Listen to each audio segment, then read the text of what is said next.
to your own self be true. Find out who you are, what your gift is, what you love. Like, eat what you like to eat. Go where you like to go. Like, be you. And you'll find out that when you're you, you will attract you.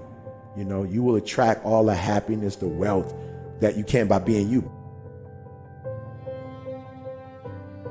And you got to be humble, you know, and I think too many of us who've been blessed like we've been blessed, people watch us and don't see the humility. Like, they would prefer to see, you know, the confidence in us, you know, the passion, and overlook like the humility. But when you're humble, that's how you see things that other people don't see. Like, when you're humble, you see you're out running water. You know what I'm saying? I've been to other countries where they don't have running water. Wow. You know, we all have a roof already. This is a different type of roof. Yes. You know what I'm saying? But you can look at this every day and see the water and just go like, yo, this is a gift. Because how many people have tried to do the exact same thing you tried to do, in the exact same way you tried to do it, and it didn't end up like this. Yeah. So I wake up every day like, yo, E, you've been married you've been married almost 28 years. Like, somebody took a chance on you. You know what I'm saying? And I'm being real. Like, her mom was like, don't do it. Her father was like, don't do it. Like, what does he have? He doesn't have anything. That's a gift when somebody loves you, when you don't have absolutely anything.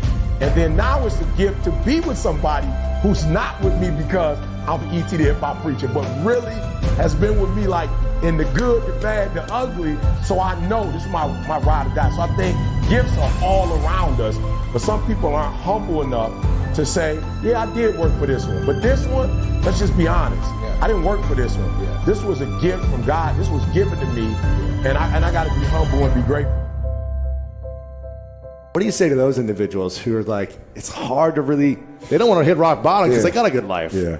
But man, it's really tough to break through that top level. Look, man, I just had this conversation with like my #1 client in the world, and that's my son. You know, we just had this talk. And I said, son, you are probably at the most dangerous part of your life. And he's like, Dad, I got 3 months and I graduate from college. Like, I work with Tom Izzo. Yeah. You know, I won Dad, I wear an Elite 8 ring, a Final 4 ring. Dad, I got a job offer of a lifetime. And I was like, that's the problem. I'm like, everything you've ever dreamed of, you are 3 months away.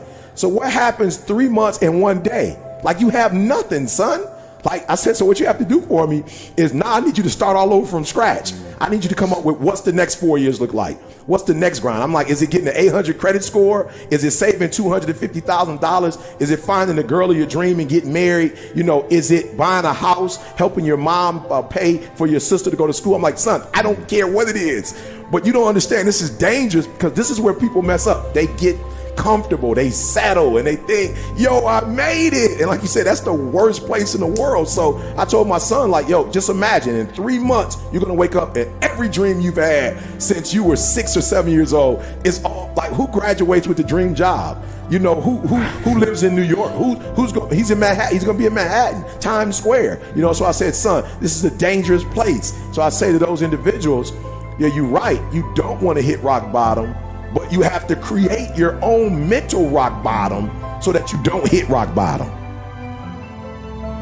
If you're looking to be happier, I can promise you, the #1 key that I would give you is to stop the comparison game. When there's no comparison, there's always happiness. Where there is no comparison, unhappiness cannot exist. Comparison and unhappiness only coexist together. And so I will only leverage this very dangerous thing called comparison when it's an area I must change in my life to get leverage. For those of you that want to create change, it's okay to leverage it from time to time. But when you become addicted to the mechanism of comparison to get you going, to competing to get you going all the time, when you're always competing against others, always comparing with others, people say, well, there's a difference between competing and comparing. Truthfully, not much. And the fact of the matter is, to compete against somebody, you are typically comparing where you are to them. It's not necessarily a bad thing, but when you leverage that mechanism over and over, it's a pathway to unhappiness. When a woman goes out in the evening and she's feeling great about how she looks that evening, and she walks in and she immediately compares herself to the other people in the room, she will inevitably find a woman that she thinks is more attractive than her, and it steals your unhappiness for the entire evening. Men, same thing, where, you know, maybe you've had some financial success and you're proud and you've gone out and your whatever, your new car or your new suit or, you've got a new watch on, or whatever. You're just feeling good about yourself. And then immediately when you go out, you begin to compare yourself to other men or other people. And what it will do is immediately steal all your joy. Or if you're a couple and you're having a beautiful date night and you happen to observe, you're comparing to other couples in the restaurant, for example, and there's just some couple who's more affectionate or holding hands differently, or he opened the door for her, and you immediately steal your joy and create unhappiness for the evening. When you compare the treatment of your partner in the relationship to how your girlfriend's husband or boyfriend treats them, or if you're a male in a relationship and you compare it to how one of your friends' wives or girlfriends treats them, you've immediately created a formula for unhappiness. You will never win the comparison game if your outcome is happiness. You will win the comparison game if your outcome is change or pain avoidance. So you got to get clear on what your outcomes are. There's areas of your life where comparison should never exist. And in most times, that's your relationships with other people. Don't compare to a previous time in your relationship because it'll create unhappiness. Don't compare to other relationships or other people. So I understand in my life where to use this weapon and where to put it down. And if you want to create more bliss, if you want to create more connection in your life, you need to learn to put the weapon, the very dangerous weapon, the very insidious weapon of comparison down most of the time, and only pick it up where you want massive change. And the truth of the matter is there's probably 1 or 2 areas of your life at any given time that you're really working on changing, and you can harness the power of the comparative relationship to your advantage there. But what vast majority of us do, and I know this from my own experience, is we're always in comparison mode. We're comparing our home, our relationship, our fitness, our happiness, our strength, our energy, our looks, our brains, our accolades, our achievements to other people all the time. And we wonder why we live unhappy almost all of the time. It's because you're always comparing.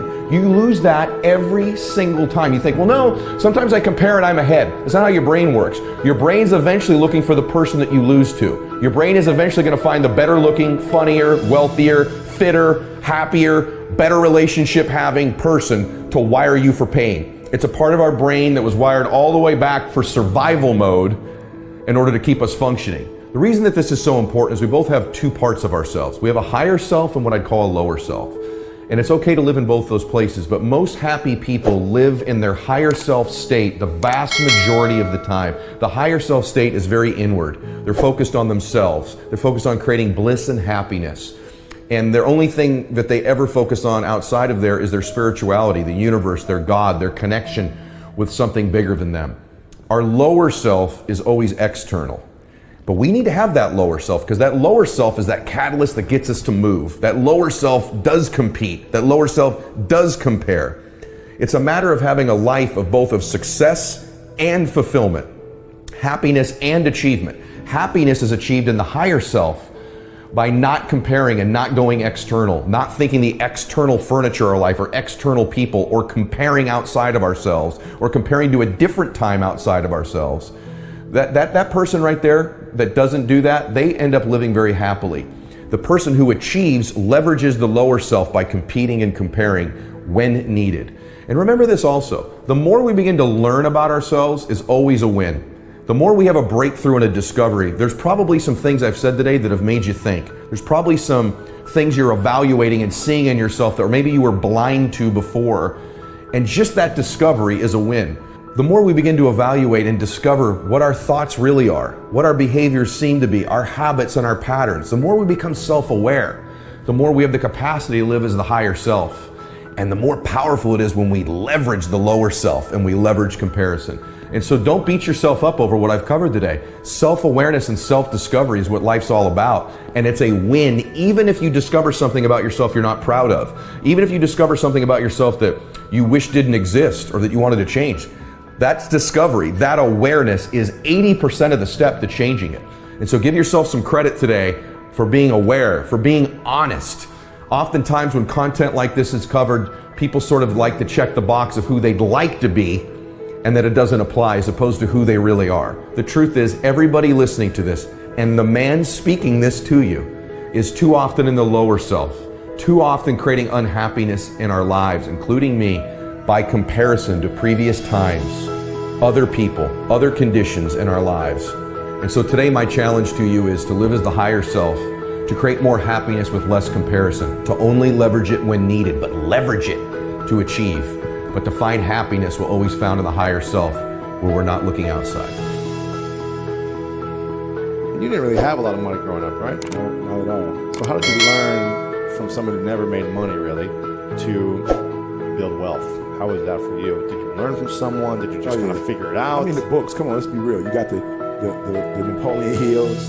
Yeah. Think and Grow Rich on the top there. That's the one, man. Yeah. You know, The Richest Man in Babylon. I got that in here. Yeah. So all the classics, man. But for me, then I started meeting Dan Gilbert. I started meeting Bob Proctor, and I was saying, like, I don't want to get the check from these guys. I want to sit down and learn from these guys.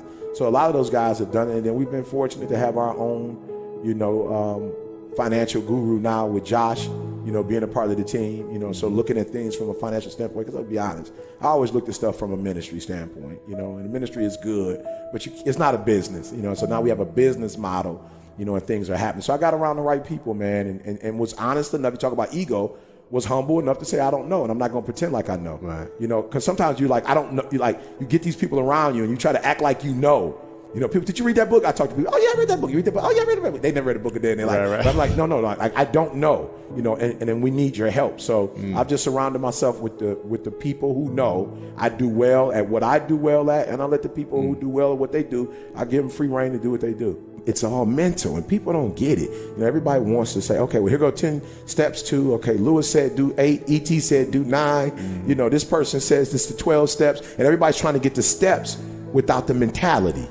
It's like, okay, maybe you don't need all 9, or maybe you don't need all 8, maybe you need 4, maybe you need 12. I don't know, but I think sometimes they see what we do and say, if I can duplicate that, just like exactly how he's done in the book, exactly how, and it's like, you have a story, you have a unique experience, and so your 12 are shaped by not just your world, but how your world has shaped your thinking. And I think that's the part they're missing. It's like, guys, if it was easy, everybody could do it. If it was a cookie cutter, everybody would just follow it to the T. But there's a mindset. And when I looked at Serena, when I look at the Michael Jordans of the world, Tom Brady, when you look at Michael Phelps, like, it is a mentality. On our new album, The Resolution, I talk about, I got that dog. And I'm not really referring to just this, aggressiveness, but it is a mindset. I saw Belichick said something where, they were like, how you feeling about the Super Bowl? He's like, I'm gonna be honest with you, we're 5 weeks behind. You know what I'm saying? He's like, everybody else for next year. Everybody else is practicing, training. They lost, they and so they're trying to get ready. They're lifting weights. They're reading books. They're, everybody that lost is studying. He's like, what type of mind says we're 5 weeks behind the day after the Super Bowl? Right, the day after the Super Bowl. So, but again, it's a mentality, and I think a lot of people are missing that mentality.